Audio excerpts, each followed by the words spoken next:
Hello everyone, this is Muskan Jain and welcome back to your favourite channel magnet brains, जो आपको provide करता है quality education, वो भी फ्री ऑफ कॉस्ट। हम पढ़ रहे हैं क्या? हम पढ़ रहे हैं बायोमोलिक्यूल्स चैप्टर, जिसके अंदर हम डेली नए नए टॉपिक्स को पढ़ रहे हैं। और इसके अंदर आज आप पढ़ने वाले हो कौन सा टॉपिक? आज आप पढ़ने वाले हो classification and nomenclature of enzymes and cofactors के बारे में। ठीक है, एंजाइम एंजाइम एंजाइम, आज तक अभी हमने जितने भी लेक्चर इस चैप्टर के कर लिए हैं, कोई भी लेक्चर ऐसा नहीं रहा है जहां आपने एंजाइम ना पढ़ा हो।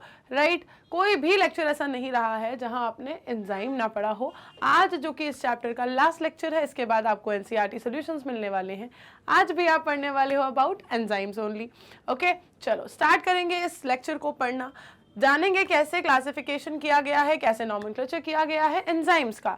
लेकिन उससे पहले मैं आपको बता दूं कि भाई, जैसा कि आपको पता है, मैग्नेट ब्रेन्स आपको प्रोवाइड करता है completely free education, quality education. Class 6 से लेके क्लास 12 तक हर क्लास के, हर सब्जेक्ट के कंप्लीट कोर्सेज अवेलेबल हैं। कंप्लीट कोर्सेज, सारा का सारा कोर्स। राइट, कुछ भी ऐसा नहीं है जो मिस आउट हो।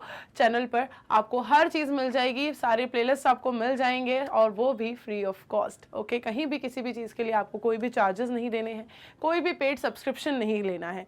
ओके, हमेशा हर वक्त आपके लिए पूरा का पूरा कंटेंट अवेलेबल है, और जो रीसेंट लेक्चर्स चल रहे हैं आपको जो मिल रहे हैं वो तो है ही। ओके, तो चलिए भाई, इसी इंफॉर्मेशन के साथ स्टार्ट करते हैं क्या? Classification and nomenclature of enzymes को पहले, and then we will come about cofactors.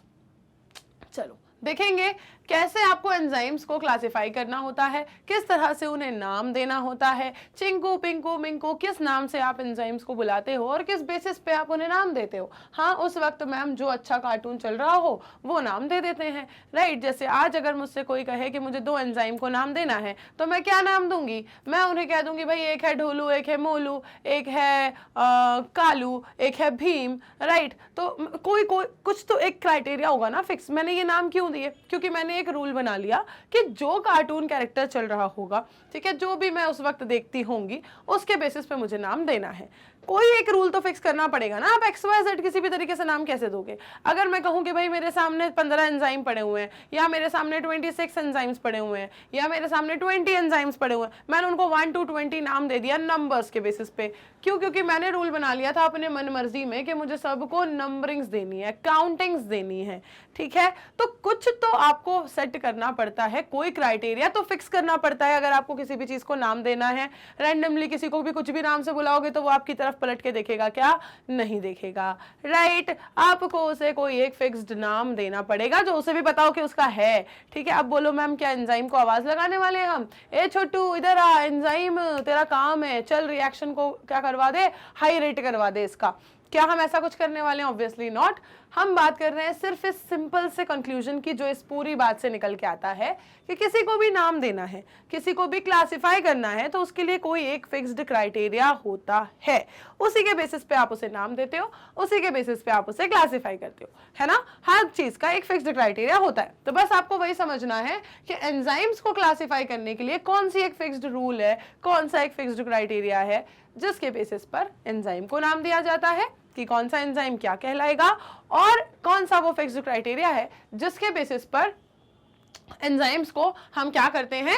Nomenclature करते हैं, उनका नाम देते हैं, क्लासिफाई करते हैं। ठीक है, तो आई होप आपको ये चीज तो समझ आ गई कि हमें करना क्या है और क्यों करना है ना। आज के लेक्चर में हमें क्या करना है और क्यों करना है, ये दोनों चीज तो आपको समझ आ गई होगी। चलो स्टार्ट करते हैं। सी, thousands of enzymes have been discovered, isolated and studied. अभी तक हजारों एंजाइम्स को डिस्कवर किया गया है, आइसोलेट किया गया है, और उनके बारे में स्टडी की गई है।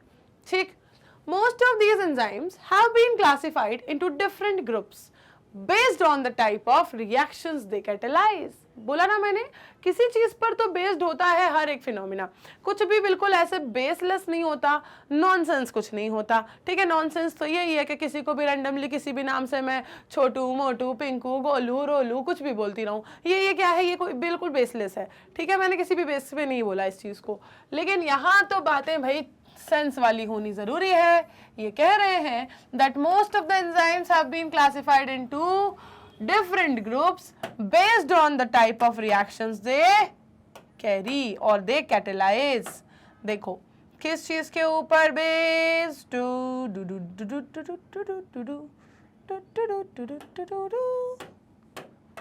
हाँ, based on the type of reactions they catalyse, कि वो किस टाइप के रिएक्शन को कैटेलाइज कर रहे हैं, इसके बेसिस पर आपने उन्हें क्या किया, क्लासिफाई किया है, नाम दिया है, क्लासिफाई किया है, ठीक है, क्लासिफाई किया है इस बेसिस पर कि वो किस तरह के रिएक्शन को कैटेलाइज कर रहे हैं। अच्छा, तो इसके लिए तो पहले मैम ये पता होना चाहिए कि रिएक्शन किस तरह से होती है, रिएक्शन अलग अलग तरह की भी होती है क्या? हाँ, enzymes are divided into 6 classes with 4 to 13 subclasses and named accordingly by a 4-digit number. ये क्या तरीका हुआ, देखो ध्यान से समझो। एंजाइम्स को डिवाइड किया है 6 classes में, यहां नहीं, यहां बनाते हैं। एंजाइम्स को डिवाइड किया है 6 classes में, और अगर इसकी सब क्लास की हम बात करें कि इसकी सब क्लासेस कितनी निकली, फिर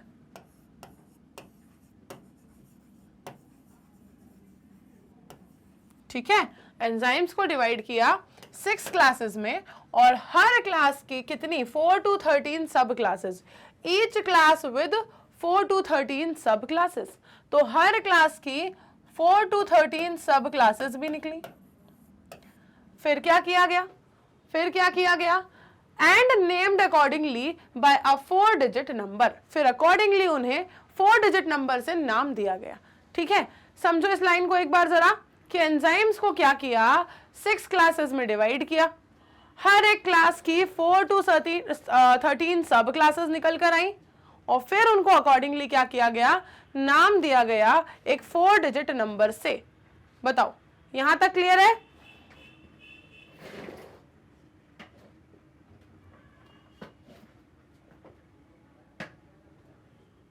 चलो देखें आगे।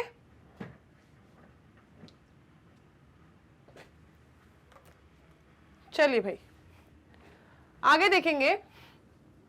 सी,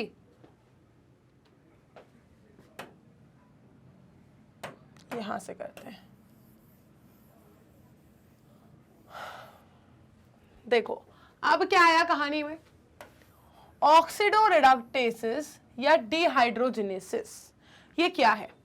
यहां पर उन्होंने कहा कि enzymes which catalyse oxido reduction between 2 substrates S and S'। Example, वो एंजाइम्स जो कि क्या कर रहे हैं, ऑक्सीडो रिडक्शन कर रहे हैं। ठीक है, जो क्या कर रहे हैं, जो ऑक्सीडो रिडक्शन, जो रिएक्शन हो रही है ना, ऑक्सीडो रिडक्शन मतलब जिसमें ऑक्सीडेशन रिडक्शन दोनों हो रहा है। ठीक है, ऐसी एक रिएक्शन हो रही है किसके बीच में, सबस्ट्रेट S और सबस्ट्रेट S' के बीच में, उसे कैटेलाइज करने वाले एंजाइम्स।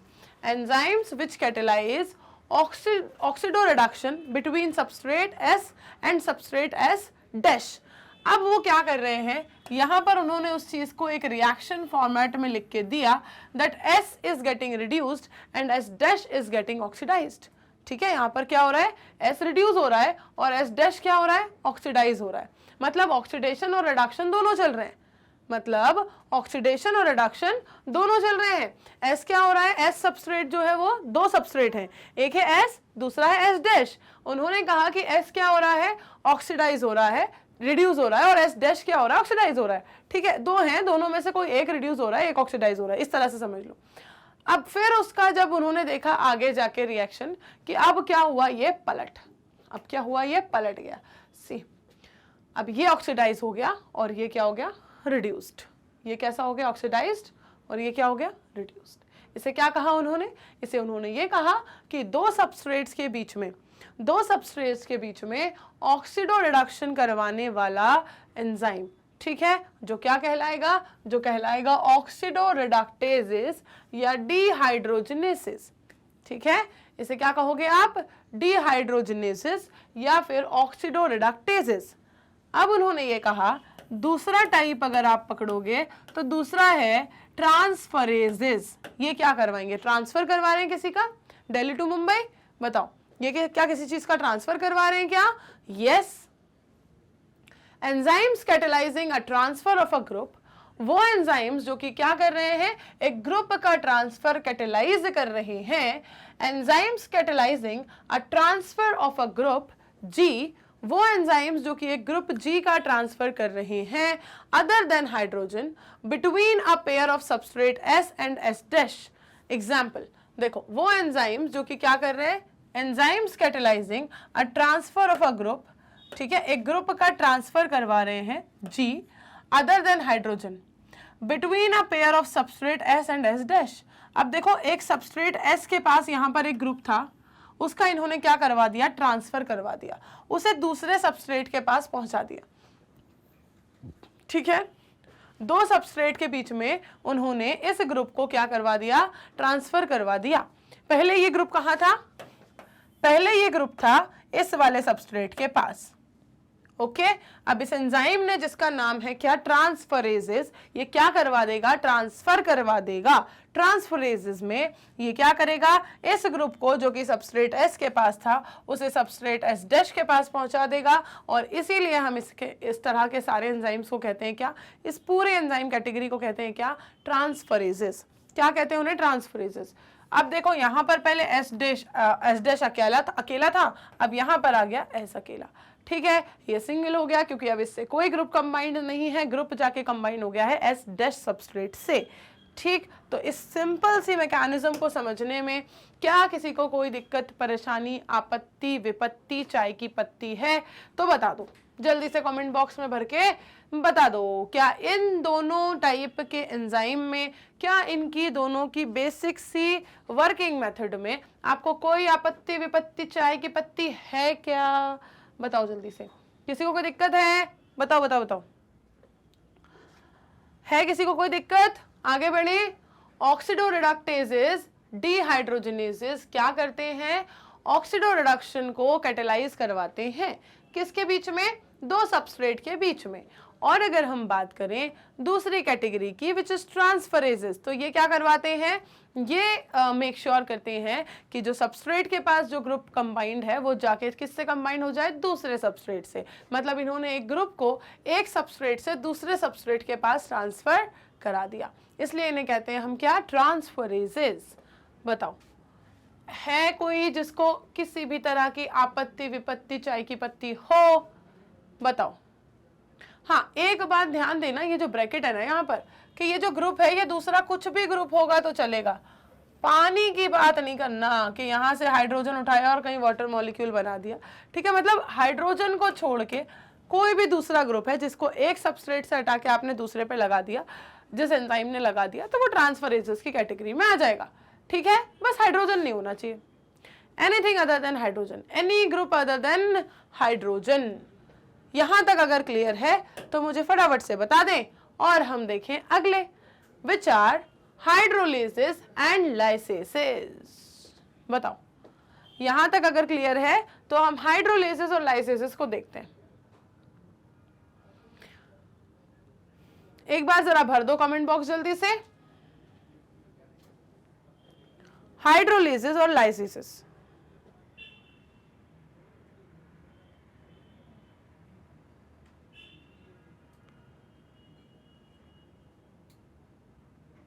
चलो देखें, सी हाइड्रोलिसिस क्या करते हैं, देखेंगे हाइड्रोलिसिस क्या करते हैं।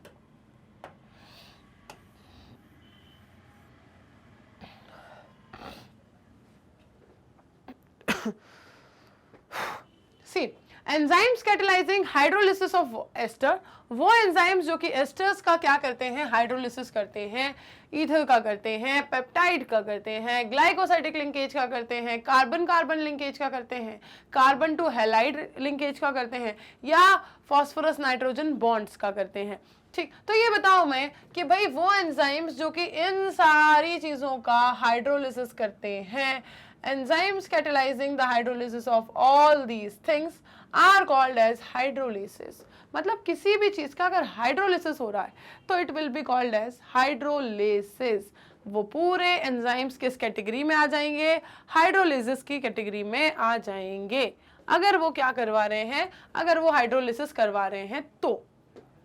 बताओ, बहुत सिंपल सी बात है, बहुत सिंपल सी बात है। जैसे मुस्कान मैम का नाम मुस्कान है, तो वो कभी भी आपको ऐसा नहीं दिखेगा, कभी भी किसी भी लेक्चर में ऐसा नहीं दिखेगा कि वो आपको मुस्कुराती हुई ना दिखे, है ना। जैसा नाम वैसा काम, राइट। हमेशा आपको चाहे रिकॉर्डेड लेक्चर मिल जाए, चाहे आपको लाइव सेशन मिल जाए, चाहे आपको वो संडे लाइव वाली मस्ती क्यों ना मिल जाए, मैडम हमेशा आपको हंसती मुस्कुराती हुई मिलती हैं। इनफैक्ट संडे लाइव वाले सेशन में तो आप लोग ही बोलने लग जाते हो, मैडम आप कितना मुस्कुराते हो, राइट। आपको लोग खुद ही बोलने लग जाते हो। तो बस वैसे ही इनका भी कहानी है, जैसा इनका नाम है वैसे इनका काम है। हाइड्रोलिसिस का काम है क्या करवाना, हाइड्रोलिसिस करवाना। ऑक्सीडोरिडक्टेजेस का काम है ऑक्सीडो रिडक्शन को करवाना। ट्रांसफरेजेस का काम है ट्रांसफर को करवाना। सिंपल है ना। चलो, simple Dimple, simple Dimple.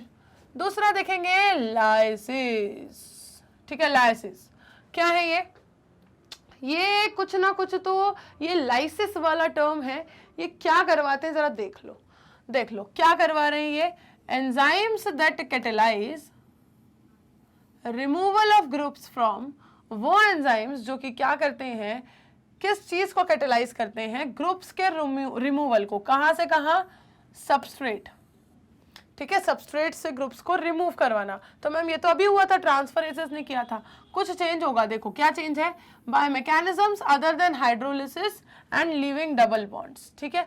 Hydrolysis के अलावा किसी दूसरे मैकेनिज्म से, ओके, हाइड्रोलिसिस के अलावा किसी दूसरे मैकेनिज्म से जब एंजाइम्स क्या करवाएं, कैटेलाइज करें, ठीक है। Enzymes that catalyse removal of groups from substrates by mechanisms other than hydrolysis leaving double bonds, वो एंजाइम्स जो कि क्या करवाते हैं, ग्रुप्स का रिमूवल करवाते हैं फ्रॉम सबस्ट्रेट्स, ठीक है। वो एंजाइम्स जो कि क्या करते हैं, ग्रुप्स को रिमूव करवाते हैं from substrates by mechanisms other than hydrolysis, by mechanisms other than hydrolysis. Otherwise तो आप हाइड्रोलेस पे ही ले आते, उन्हें नई कैटेगरी में क्यों लेके आते, उन्हें आप हाइड्रोलेस बोल देते, लेकिन उनका मैकेनिज्म जो है वो हाइड्रोलिसिस से अलग है, इसलिए नाम भी अलग है। और काम क्या है, वही तोड़ने वाला। इनका काम भी क्या था, इन सब बॉन्ड्स को तोड़ना। इनका काम भी क्या है, तोड़ना, लेकिन हाइड्रोलिसिस करके नहीं तोड़ते, हाइड्रोलिसिस करके नहीं तोड़ते। तो इस वजह से ये क्या कहला जाते हैं, ये कहलाते हैं लाइसिस। और एंड रिजल्ट अगर आप इनका हाइड्रोलिसिस से डिफरेंशिएट होता हुआ देखोगे तो वो क्या है, दे लीव डबल बॉन्ड्स, दे लीव डबल बॉन्ड्स। मतलब इन्होंने क्या करवाया, फॉर एग्जाम्पल मैं आपसे कह रही हूं कि यहां पर अगर इस तरह से कुछ बॉन्डिंग्स थी, है ना, इस तरह से बॉन्ड्स बने हुए थे, मैंने आपसे कहा, तो क्या किया है इसने, लाइसिस ने, ठीक है। मैं रैंडमली आपको एग्जांपल दे रही हूं कि इस बॉन्ड को तोड़ दिया, इस बॉन्ड को तोड़ दिया। अब इस बॉन्ड को तोड़ दिया तो ये बताओ इस बॉन्ड को तोड़ने से क्या चेंजेस आएंगे, ठीक है। एक पहले चेन बना लेते हैं अपन, और बस इतना ही रहने देते हैं, ठीक है। अब ये बताओ कि लाइसिस ने ये वाला बॉन्ड तोड़ा है, ठीक है, ये वाला बॉन्ड तोड़ा है, तो इससे क्या चेंज आएगा इस पूरे कंपाउंड में, कहां पर क्या चेंज आएगा। किसी भी अगर एक बॉन्ड को इसने तोड़ दिया है, किसी भी एक बॉन्ड को तोड़ा है, तो अब वैलेंसी सेटिस्फाई करनी पड़ेगी। वैलेंसी सेटिस्फाई करने के लिए क्या करना पड़ेगा, आपको बॉन्ड लगाना पड़ेगा। अब यहाँ पर अगर ये इसके साथ डबल बॉन्ड बना के बैठ जाएगा तो इसको भी इसका एक बॉन्ड जो है वो क्या होना पड़ेगा, पहले रिलीज करवाना पड़ेगा। मतलब लाइसिस ने क्या करा, इन बॉन्ड्स को तोड़ा है, इधर जो दो बॉन्ड्स मैंने इरेज किए इनको तोड़ा है, इनको तोड़ा है, और उसके रिजल्ट में क्या हुआ, डबल बॉन्ड आपको मिल गया। तो बस यही एग्जांपल यहाँ बताया हुआ है कि आपको क्या मिलता है, इसके एंड में डबल बॉन्ड मिलते हैं। ये देखो कार्बन है दोनों, उनसे जुड़ा हुआ था एक एक्स ग्रुप एक वाई ग्रुप, ये दोनों ग्रुप्स को इन्होंने क्या कर दिया, यहाँ से कार्बन के पास से जुदा कर दिया। ये दिख रहे हैं आपको एक्स और वाई ग्रुप आपस में बाइंड होते हुए, लेकिन अब ये कार्बन जो है इनकी एक एक वैलेंसी तो चली गई जिस बॉन्ड से ये जुड़े हुए थे, तो इसने अपनी वैलेंसी सेटिस्फाई करने के लिए आपस में ही एक बॉन्ड और बना लिया, डबल बॉन्ड को बना लिया। ये आपको यहाँ पर डिफरेंस देखने को मिला, किसके बीच में, हाइड्रोलिसिस और लाइसिस के बीच में, जहां पर काम ये भी वही कर रहे हैं, लेकिन करवा रहे हैं कैसे, कैसे करवा रहे हैं, हाइड्रोलिसिस से नहीं, किसी दूसरे अलग मैकेनिज्म से, मैकेनिज्म अदर देन हाइड्रोलिसिस, और लीव कर रहे हैं एंड में क्या दिखाई दे रहा है फिर उसकी वजह से, डबल बॉन्ड्स, ठीक है। तो they pursue mechanism other than hydrolysis and leaves double bonds. किसकी बात हुई, ये लाइसिस की बात हुई। हाइड्रोलिसिस की कहानी तो सॉर्टेड है। ओके अब देखेंगे आगे। सी आइसोमरेजेस एंड लाइगेजेस, ये क्या है? आइसोमरेजेस एंड लाइगेजेस ये क्या है? They includes all enzymes catalysing interconversion of optical, geometric और पोजिशनल आइसोमर्स। देखो आपको पता होगा ये optical isomers, geometrical isomers, positional isomers, ये सब क्या होते हैं? ये सेम कंपाउंड का क्या होते हैं? मतलब उसका जो मॉलिक्यूलर फॉर्मूला है, किसी भी मॉलिक्यूल की अगर मैं बात करूं, किसी भी केमिकल सब्सटेंस की अगर मैं बात करूं, तो उसका फॉर्मूला सेम है, ठीक है। उसमें नंबर ऑफ कार्बन उतने ही है, नंबर ऑफ नाइट्रोजन उतने ही है, नंबर ऑफ हाइड्रोजन उतने ही है, ऑक्सीजन उतने ही, जो भी उसमें था सब उसका नंबर सेम है, कुछ भी चेंज नहीं हो रहा है, लेकिन उसका अपीयरेंस, उसका स्ट्रक्चर बदल रहा है, ठीक है। अगर सिर्फ उसका स्ट्रक्चर बदल रहा है तो उसे क्या कहते हैं? उसे कहते हैं स्ट्रक्चरल आइसोमर।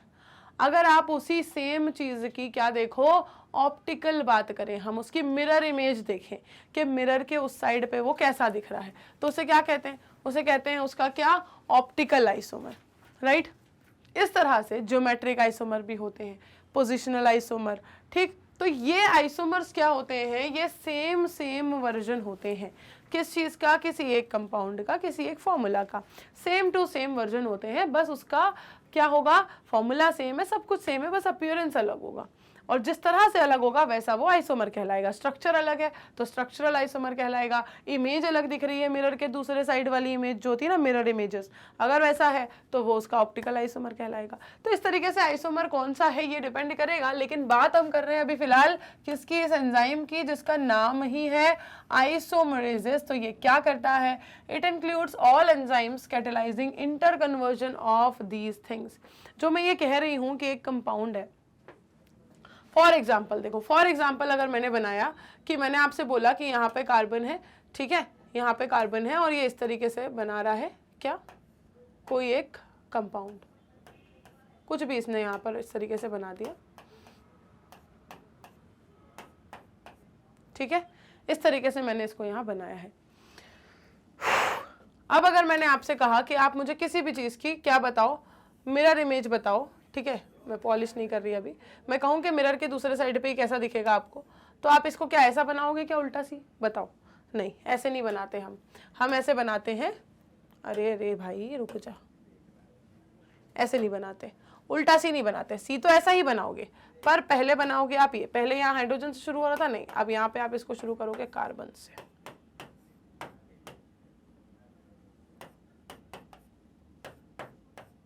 ठीक है, इसको हटा दो। तो इस चीज को आप क्या कहते हो? इस चीज को आप क्या कहते हो? मिरर इमेज कहते हो। तो जिस एंजाइम ने ये सारे चेंजेस को करवाया, ठीक है, जिस एंजाइम ने ये सारे चेंजेस को करवाया, स्ट्रक्चरल चेंज, ठीक है, सिस ट्रांस वाली फेजेस, ऐसे करके बहुत सारे आप आइसोमर्स का कॉन्सेप्ट जो है वो पढ़ोगे, ठीक है। अब मुझे ये स्पेसिफिकली याद नहीं है कि ये 11th की केमिस्ट्री में है या 12th की केमिस्ट्री में है, पर ये सब कुछ आपको केमिस्ट्री में पढ़ने को मिल जाएगा, ठीक है, ये सारा कुछ आपको केमिस्ट्री में पढ़ने को मिलता है। अब बात हम कर रहे हैं किस चीज़ के लिए कि इंक्लूड्स ऑल एंजाइम्स। यहाँ पर इस वाली कैटेगरी में, आइसोमर्स बनाने वाली कैटेगरी में, वो सारे एंजाइम्स आएंगे जो सेम कंपाउंड को क्या करते हैं, एक डिफरेंट वर्जन प्रोवाइड करते हैं, उसका आइसोमर प्रोवाइड करते हैं। तो ये कहलाते हैं क्या? आइसोमरेजेस। क्या कहलाते हैं ये? आइसोमरेजेस। ओके, ये क्या कहलाएंगे? आइसोमरेजेस, ठीक है। अब बात आ गई किसकी? लाइगेजेस की। तो लाइगेजेस की कंडीशन आप समझ लो यहाँ पर कैसी है। एक एंजाइम होता है डीएनए लाइगेज, ठीक है, वो बिल्कुल बहुत बढ़िया सा काम है उसका, बहुत इंपॉर्टेंट सा रोल है, कक्षा 12वीं में जो आपको पता चलेगा, ठीक। यहाँ पर अभी हम जो एंजाइम्स देख रहे हैं, आपने अभी तक देखा है जिसका जैसा नाम है उसका वैसा ही काम है। सबसे पहले आपने देखा ऑक्सीडो रिडक्टेजेस को, तो उसका काम था ऑक्सीडो रिडक्शन को करवाना। दूसरा आपने देखा ट्रांसफरेजेस, तो उसका काम था ट्रांसफर करवाना। तीसरा आपने देखे आइसोमरेजेस, तो इनका काम भी वही है, इनका काम है इंटर कन्वर्जन को करवाना, आइसोमर्स को क्रिएट करना, तो ये आइसोमरेजेस हो गए। अब लाइगेजेस क्या करते हैं? लाइगेजेस क्या करते हैं? The enzymes catalysing the linking together of two compounds. वो एंजाइम्स जो कि क्या करते हैं? दो कंपाउंड को लिंक करके रखते हैं, दो कंपाउंड को लिंक करके रखते हैं। तो enzymes catalysing the linking together of two compounds, example enzyme which catalyze joining of carbon oxygen bond, carbon sulphur, carbon nitrogen, potassium oxygen etcetera kind of bonds. तो वो एंजाइम्स जो कि इन सारे बॉन्ड्स को बनने में हेल्प करें, जो बॉन्ड्स को जुड़ने में हेल्प करें, वो सारे एंजाइम्स आते हैं किसके अंदर, लाइगेजेस ग्रुप के अंदर। लाइगेजेस का काम हमेशा जोड़ने का होता है, ठीक है। ऐसा ही एक डीएनए लाइगेज भी है, उसका काम भी जोड़ने का होता है, ठीक। लाइगेजेस का काम हमेशा क्या होता है, जोड़ने का, बॉन्ड्स को बनवाने का। तो enzymes catalysing the linking together of two compounds, वो एंजाइम्स जो कि कैटेलाइज करते हैं किन रिएक्शंस को, जहां पर दो से ज्यादा कंपाउंड्स आपस में क्या हो रहे हैं, लिंक हो रहे हैं, बॉन्ड बना रहे हैं। तो वो एंजाइम्स क्या कर देते हैं, उनकी बॉन्डिंग को, उनकी ज्वाइनिंग को कैटेलाइज कर देते हैं। मतलब आप ये कह सकते हो कि ये एंजाइम्स क्या करते हैं, बॉन्ड फॉर्मेशन को एनहेंस करते हैं, है ना, बॉन्ड फॉर्मेशन में हेल्प करते हैं। जैसे कि carbon oxygen bond, carbon sulphur bond, carbon nitrogen bond, ठीक। इन सारे बॉन्ड फॉर्मेशंस को ये एनहेंस करते हैं। ये प्रॉपर्टी हो गई किसकी, लाइगेजेस की। किसकी प्रॉपर्टी हो गई ये, लाइगेजेस की। ओके, बताओ आपको यहाँ तक क्या पूरा लेक्चर समझ आया जो हमने अभी पढ़ा, classification and nomenclature of enzymes, ठीक है। एक बार मुझे फटाफट से जरा कमेंट बॉक्स में बता दो आपको क्लासिफिकेशन एंड नॉमेनक्लेचर अगर समझ आ गया है। तो हम स्टार्ट कर लेते हैं कोफैक्टर्स, ठीक है। क्लासिफिकेशन एंड नॉमेनक्लेचर में आपने जब समझा पहले तो सबसे कि कैसे करना था आपको क्लासिफिकेशन, कैसे करना था नॉमेनक्लेचर, फिर किस तरह से बांटा गया है, किस किस तरह के एंजाइम के ग्रुप को बनाया गया है, वो हमने देखा। अब हमें स्टार्ट करना है कोफैक्टर्स। एक बार जरा बता दो कि आपको एंजाइम तक की कहानी समझ आ गई। कोफैक्टर आपका इस चैप्टर का लास्ट टॉपिक है, बस वो और करना बाकी है। चलो स्टार्ट करते हैं कोफैक्टर्स को। कोफैक्टर्स क्या हैं, देखो कमेंट तो सभी ने कर ही दिए होंगे, आज्ञाकारी तो आप लोग बहुत हो, है ना।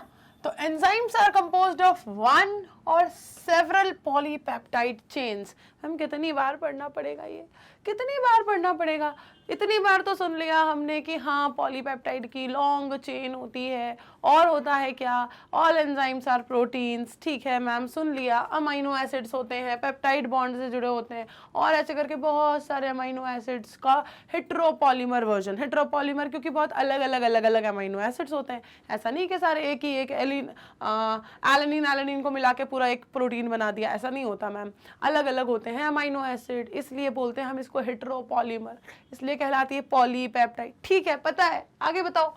तो however there are a number of cases in which non-protein constituents called as cofactors। ऐसे कई सारे नंबर ऑफ केसेस हैं जिनमें क्या होता है, जिनमें जो नॉन प्रोटीन कंस्टिट्यूएंट होता है उसे आप कहते हो कोफैक्टर, और वो बाउंड होता है किससे, are bound to the enzyme to make the enzyme catalytically active. मतलब हमेशा सारा का सारा जो एंजाइम है वो पूरा का पूरा प्रोटीन है, ठीक है, सारे एंजाइम प्रोटीन है, ठीक है, लेकिन उससे कुछ ऐसे नॉन प्रोटीन कॉन्स्टिट्यूएंट्स भी जुड़े होते हैं। क्या कहा उन्होंने, that however there are a number of cases in which, ऐसे कई सारे नंबर ऑफ केसेस हैं जिनमें जो नॉन प्रोटीन कॉन्स्टिट्यूएंट्स होते हैं वो एंजाइम से बाइंड होते हैं, जुड़े होते हैं, जिन्हें हम कहते हैं कोफैक्टर्स। क्लियर हुई बात इतनी। नॉन प्रोटीन फैक्टर्स जो कि प्रोटीन से जुड़े हुए हैं, एंजाइम से जुड़े हुए हैं, वो कहला रहे हैं क्या, कोफैक्टर्स कहला रहे हैं। कोई दिक्कत की बात आई इसमें, नॉन प्रोटीन फैक्टर्स क्या कहलाएंगे, कोफैक्टर्स,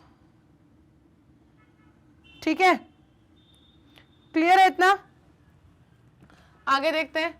सी, तो इन दीज इंस्टेंसेस, अब इन सारे इंस्टेंसेस में the protein portion of the enzyme is called the apo enzyme. यार इसको ना अंडरलाइन नहीं करते, इसको तो हाईलाइट करना बनता है मैम, इसको तो हाईलाइट करना बनता है। ये अब जो इंस्टेंसेस हैं जिनमें protein portion of the enzyme is called as the apo enzyme, और क्यों प्रोटीन पोर्शन को एक अलग नाम देना पड़ रहा है, क्योंकि उसमें नॉन प्रोटीन फैक्टर भी जुड़ा हुआ है जिसे आपने कोफैक्टर कह दिया है। तो मतलब अब प्रोटीन का पूरा जो हिस्सा है वो किस किस से मिलके बना, एंजाइम का पूरा हिस्सा, सॉरी प्रोटीन का नहीं, एंजाइम जो है ये वाला वो किस किस से मिलके बना, इसका जो प्रोटीनेशियस पार्ट है,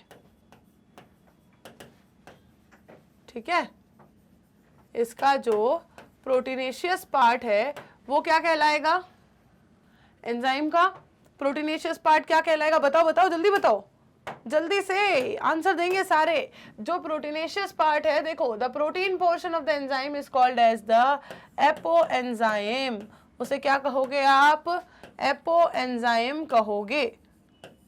और अगर मैं बात करूं दूसरे वाले हिस्से की, अगर मैं बात करूं दूसरे वाले हिस्से की, जो कैसा है, इसका प्रोटीनेशियस पार्ट नहीं है, जो इसका प्रोटीनेशियस पार्ट नहीं है वो इसका क्या है, ठीक है, non protein part.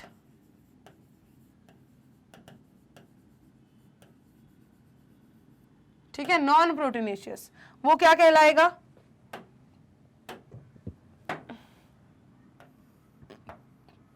Non proteinaceous कहलाएगा कोफैक्टर।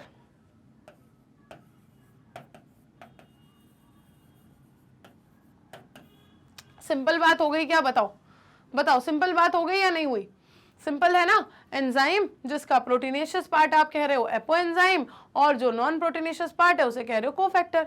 सिंपल डिम्पल है। However, there are a number of cases in which non-protein constituents called cofactors, जो non-protein constituents हैं वो कहला रहे हैं cofactors, and they are bound to the enzyme to make the enzyme catalytically active।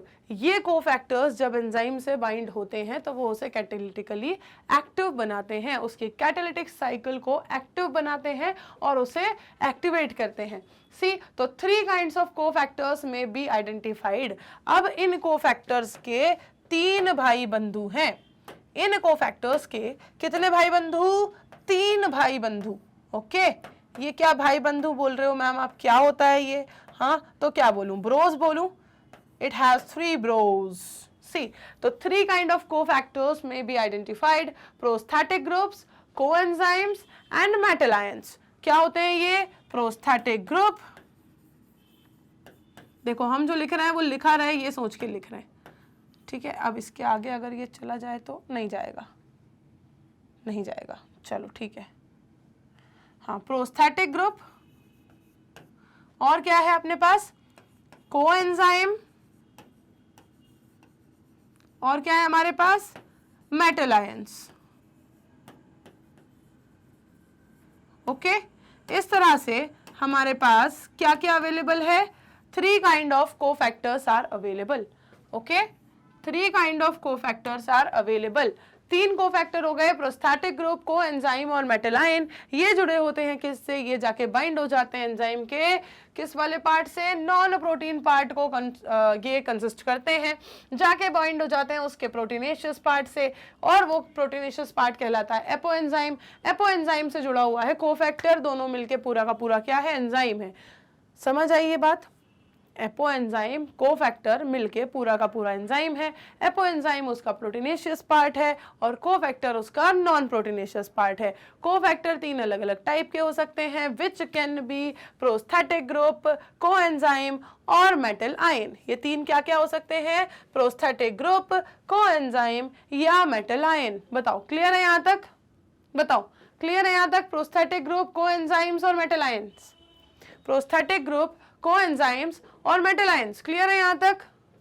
चलो आगे बढ़े, आगे बढ़े। That enzymes are composed of 1 और सेवरल पॉलीपेप्टाइड चेन। इनमें होते हैं कुछ ऐसे नंबर ऑफ केसेस जब नॉन प्रोटीन कंस्टिट्यूएंट भी, जैसे कोफैक्टर कह रहे हो, वो भी जुड़ा होता है एंजाइम से, बाउंड हो जाता है ताकि वो एक्टिव हो सके।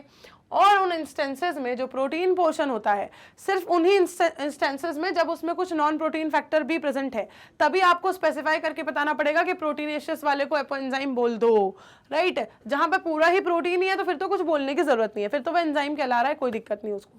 लेकिन अगर उसमें प्रोटीनेशियस पार्ट भी है, नॉन प्रोटीनेशियस भी है, तो प्रोटीनेशियस वाले को आप कह दोगे एपो एंजाइम, नॉन प्रोटीनेशियस वाले को कह दोगे कोफैक्टर। और कोफैक्टर हो जाएंगे 3 तरह के, प्रोस्थेटिक ग्रुप, उसके बाद आ जाएगा आपका क्या, मेटल आयंस, और एक और हो जाएगा आपका कोएंजाइम। ठीक है, ये चीज देख लेना और ये चीज देख लेना।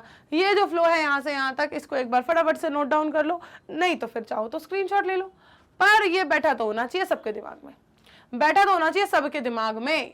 ठीक है, चलो ठीक है भाई, बढ़े आगे।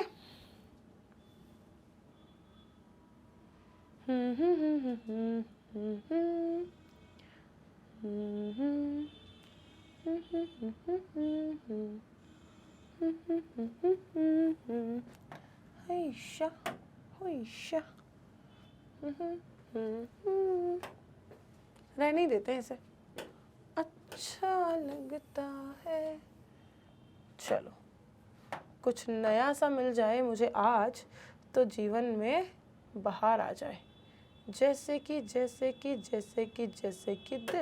But it is dull, this can be the new one, yes this will be. See, तो prosthetic groups are organic compounds. One by one इनकी कहानी पे आ रहे हैं हम। प्रोस्थेटिक ग्रुप क्या है? Prosthetic groups are organic compounds. ये क्या होते हैं? ऑर्गेनिक कंपाउंड्स होते हैं and are distinguished from other cofactors. और उन्हें आप बाकी के कोफैक्टर्स से कैसे डिस्टिंग्विश करोगे कि इन तीनों में से प्रोस्थेटिक कौन सा? ये ऑर्गेनिक कंपाउंड है सबसे पहली बात। दूसरे से अलग करने के लिए क्या है इनमें?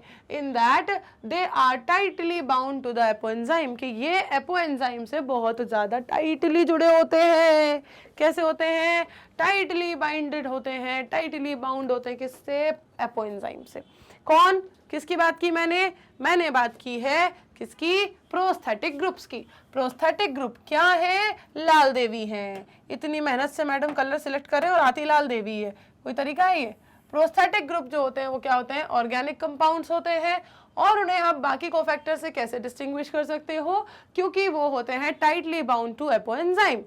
इतनी बात अगर क्लियर है तो हमने देखा कि भाई इसका एग्जाम्पल बताइए। तो एग्जाम्पल निकल कर आया कुछ ऐसा कि peroxidase catalase which catalyze the breakdown of hydrogen peroxide to water and oxygen। ये क्या करवाता है? हाइड्रोजन पेरोक्साइड को तोड़ देता है। किस में? वाटर एंड ऑक्सीजन में। क्या करता है ये? हाइड्रोजन पेरोक्साइड को तोड़ता है वाटर और ऑक्सीजन में। हिम क्या है? Is the prosthetic group and it is a part of the active site of the enzyme. Okay, example मिला का सबको? बताओ, एग्जाम्पल मिला सबको प्रोस्थेटिक ग्रुप का? बताएं हाँ जी और ना जी। बताओ हाँ जी और ना जी। जल्दी से कमेंट करें। सबको प्रोस्थेटिक ग्रुप का एग्जाम्पल मिल गया? हाँ जी और ना जी, जल्दी से हाँ जी या ना जी, जल्दी। प्रोस्थेटिक ग्रुप का एग्जाम्पल मिल गया सबको? चलो आगे बढ़े।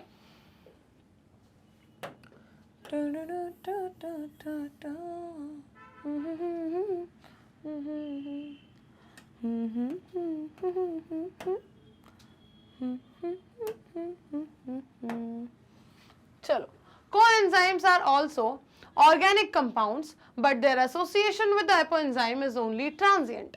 अब अगर हम दूसरे टाइप की बात करें, मतलब कोएंजाइम की बात करें, तो ये कैसे होते हैं? देखो, ये भी ऑर्गेनिक कंपाउंड्स हैं, लेकिन डिफरेंस कहाँ आएगा कि इनका जो एसोसिएशन है एपोएंजाइम के साथ वो बहुत ट्रांजिएंट सा है, जुड़ के और तुरंत बिछड़ने वाला है। ठीक है, usually occurring during the course of catalysis. ठीक, कैटालिसिस के वक्त ही ये बस थोड़ा कंबाइन होता है और बहुत जल्दी उससे क्या हो जाता है? दूर भी हो जाता है। उससे क्या हो जाता है? बहुत जल्दी ब्रेक भी हो जाता है। अटैच तो होता है एपोएंजाइम से, लेकिन इसका एसोसिएशन उतना ज्यादा स्ट्रॉन्ग नहीं है, उतना ज्यादा टाइटली बाउंड नहीं है जितना ज्यादा प्रोस्थेटिक ग्रुप था। प्रोस्थेटिक ग्रुप की क्या खास बात थी कि भाई ये भी ऑर्गेनिक है, लेकिन ऑर्गेनिक तो ये भी है। डिफरेंस क्या था प्रोस्थेटिक में बाकी दोनों से अलग? कि उसका एसोसिएशन एपोएंजाइम के साथ बहुत टाइट था। अब जब हमने बात की कोएंजाइम की, तो ऑर्गेनिक तो ये भी है, लेकिन इसका एसोसिएशन कोएंजाइम के साथ उतना ज्यादा टाइट नहीं है। ये कैसा है? It has the transient association. Then अगर हम बात करें furthermore, coenzyme serve as cofactors in a number of different enzyme catalysed reactions. और ये बहुत सारी एंजाइम कैटालाइज्ड रिएक्शंस में कोफैक्टर जो है, ये कोएंजाइम जो है वो एज अ कोफैक्टर मौजूद होता है। ठीक है, कोफैक्टर कौन सा वाला मौजूद होता है? कोएंजाइम होता है। Okay, sorry. सी, तो the essential chemical components of many coenzymes are. Coenzymes के जो एसेंशियल केमिकल कंपोनेंट्स होते हैं वो क्या होते हैं? See, they are vitamins. Example, coenzyme nicotinamide, adenine, dinucleotide and NADP contain the vitamin niacin. इसमें ये नियासिन होता है। ठीक है, ये विटामिन होता है। तो यहाँ पर ये क्या है, ये एक कोएंजाइम है। ओके, जो हमने बात की कि एसेंशियल केमिकल कंपोनेंट्स जो होते हैं कई सारे कोएंजाइम्स के, वो क्या होते हैं, वो विटामिन्स होते हैं। जैसे इन सब का कोएंजाइम कौन है, ये विटामिन, ठीक है, नायसिन, ये क्या है इन सब का, एक सेकंड के लिए इसको इरेज करूं क्या, बताओ ये क्या है इन सब का, बताओ। This is what, this is the coenzyme for these things. इन सब के लिए कोएंजाइम कौन है, नायसिन। क्लियर है इतनी बात, इतनी बात क्लियर है क्या, डन। चलो कोएंजाइम्स की बात हो गई। अब देखो जरा, अब देखो जरा क्या कहा उन्होंने, उन्होंने ये कहा कि अ number of enzymes require metal ions, ठीक है, लास्ट वाला बाकी है मेटल आयंस, कि कई सारे एंजाइम्स को जरूरत पड़ती है कि उनसे आके जुड़ जाए कोई मेटल आयन, ठीक है, for their activity which form coordination bonds, ठीक है, ताकि उनकी जो एक्टिविटी है ना जिसमें उन्हें कोऑर्डिनेशन बॉन्ड्स बनाने की जरूरत है। आपको पता है कोऑर्डिनेट केमिस्ट्री में आपने मेटल आयंस इन सब के बारे में पढ़ा हुआ है कोऑर्डिनेट केमिस्ट्री में, ठीक है। अब मुझे इतना स्पेसिफिक याद नहीं है कि वो 11th में है या 12th में है, पर ये कोऑर्डिनेशन केमिस्ट्री जो आपकी चैप्टर है उसमें ये आता है, ठीक है, मेटल आयंस के बारे में आपको पढ़ाया जाता है। तो a number of enzymes require metal ions for their activity which form coordination bonds with side chains, जो कि क्या करते हैं, एक्टिव साइट के साइड चेन्स के साथ कोऑर्डिनेशन बॉन्ड्स बनाते हैं, and at the same time form one और more coordination bonds with the substrate, और उसी वक्त साथ साथ जो सबस्ट्रेट है जो कि कन्वर्ट होने आया है प्रोडक्ट में, उसके साथ ये क्या बनाता है, कोऑर्डिनेशन बॉन्ड्स को भी बनाता है। जैसे कि zinc is a cofactor for the proteolytic enzyme carboxy peptidase, एक प्रोटियोलिटिक एंजाइम कार्बोक्सी पेप्टाइडेज से जुड़ने वाला कोफैक्टर कौन है, जिंक। ये क्या है, एक मेटल आयन है, जिंक एक क्या है, मेटल आयन है, जो कि यहाँ पर कैसे एक्ट कर रहा है, एज अ कोफैक्टर। कौन एक्ट कर रहा है, zinc as a cofactor. Zinc क्या है, मेटल आयन, एक्ट कर रहा है कैसे, कोफैक्टर की तरह। किसके लिए, enzyme proteolytic enzyme carboxy peptidase के लिए, ठीक। बताओ यहाँ, यहाँ और यहाँ प्रोस्थेटिक ग्रुप, कोएंजाइम और मेटल आयन तक की कहानी क्या दिमाग में बैठ गई, बताओ जल्दी से। प्रोस्थेटिक ग्रुप, कोएंजाइम और मेटल आयन की कहानी क्या यहाँ तक बैठ गई। अब जरा देख लो कि ये जो कैटालिटिक एक्टिविटी है ये लॉस्ट हो जाती है जब कोफैक्टर को रिमूव कर दिया जाए, कहाँ से, एंजाइम से, which testifies that they play a crucial role in the catalytic activity of the enzyme, जो ये बताता है कि भाई इनके जो रोल है ना, जैसे ही ये कोफैक्टर अगर हटा दिया जाए तो एंजाइम की जो एक्टिविटी है उस पर फर्क पड़ने लगता है। इस बात से यही समझ आया मैम कि कोफैक्टर्स का होना एंजाइम के लिए बहुत ज़रूरी है, उसकी कैटालिटिक एक्टिविटी के लिए बहुत ज़रूरी है, ठीक है। It has the significant role in the catalytic activity of enzyme, ठीक है। चलो आई होप आपको आज के लेक्चर में जो हमने बहुत ही बेसिक सा छोटा सा इस लेक्चर को कंप्लीट किया है, जिसमें हमने समझ लिया कि भाई कैसे आपने क्लासिफिकेशन किया, नॉमेनक्लेचर किया, कैसे नाम दिया एंजाइम्स को, किस किस कैटेगरी में एंजाइम्स को रखा गया है, और फिर हमने देखा कि कोफैक्टर्स का एंजाइम की लाइफ में, उनकी कैटालिटिक एक्टिविटी में क्या रोल है, वो किस तरह से उन्हें हेल्प प्रोवाइड करते हैं, कितनी तरह के होते हैं, और ये कैसे होते हैं, नॉन प्रोटीनेशियस होते हैं। जो प्रोटीनेशियस है वो एपोएंजाइम होता है। क्लियर है इतनी बात, राइट। तो भाई यही था आज का आपका लेक्चर, जिसके साथ आपका चैप्टर बायोमोलिक्यूल कंप्लीट हो जाता है। अब नेक्स्ट लेक्चर में मैं आपके लिए लेकर आऊंगी इस चैप्टर के NCERT solutions. Complete NCERT solution इस चैप्टर के हम एक ही पार्ट में कर लेंगे, इसका पार्ट 1 या 2 आपको नहीं मिलेगा। ओके, डायरेक्टली एक वन शॉट में हम पूरे एनसीईआरटी सॉल्यूशंस को कर लेंगे, ठीक है। तो आपको क्या करना है, हमेशा की तरह जैसा मैं कहती हूँ कि एनसीईआरटी सॉल्यूशन मतलब इस चैप्टर का एंड पोर्शन, इस चैप्टर का पूरा रिवीजन करने का टाइम और क्वेश्चंस को प्रैक्टिस करने का टाइम। उस टाइम से पहले आपको क्या कर लेना है, पूरे चैप्टर को एक बार फटाफट से अच्छे से रिवाइज करके आना है। तो आपको जाना है कहाँ पर, अपने फेवरेट चैनल मैग्नेट ब्रेन्स के प्लेलिस्ट सेक्शन में आपको मिल जाएंगी मुस्कान मैम के लाइव और रिकॉर्डेड दोनों ही लेक्चर्स की प्लेलिस्ट। लाइव लेक्चर्स में हमने जो चैप्टर कंप्लीट किए हैं आपको मिल जाएंगे, रिकॉर्डेड में जो रनिंग चैप्टर्स हैं आपको वो भी मिल जाएंगे। हर चैप्टर के एनसीईआरटी सॉल्यूशन आपको उसके जस्ट बाद मिलेंगे, आप वहां से सारी चीजें एक्सेस कर सकते हो, या फिर आप यूज कर सकते हो ऐप भी जो आप इजीली प्ले स्टोर से डाउनलोड कर लोगे, या फिर आप यूज कर सकते हो वेबसाइट विच इज www.magnetbrains.com। हर जगह पर पूरा का पूरा फुल कोर्स कंटेंट अवेलेबल है, जैसा कि आप स्क्रीन पर देख पा रहे हो। क्लास 6 से लेके क्लास 12 तक सारे ही सब्जेक्ट, सारे ही कोर्सेज यहाँ पर कंप्लीटली अवेलेबल हैं, एब्सोल्युटली फ्री ऑफ कॉस्ट। भाई और क्या चाहिए? हाँ मैम चाहिए ना e books and e notes भी, भाई वो भी अवेल कर सकते हो, लिंक मिल जाएगा डिस्क्रिप्शन बॉक्स में। मिलते हैं नेक्स्ट लेक्चर में, till then bye bye, take care everyone.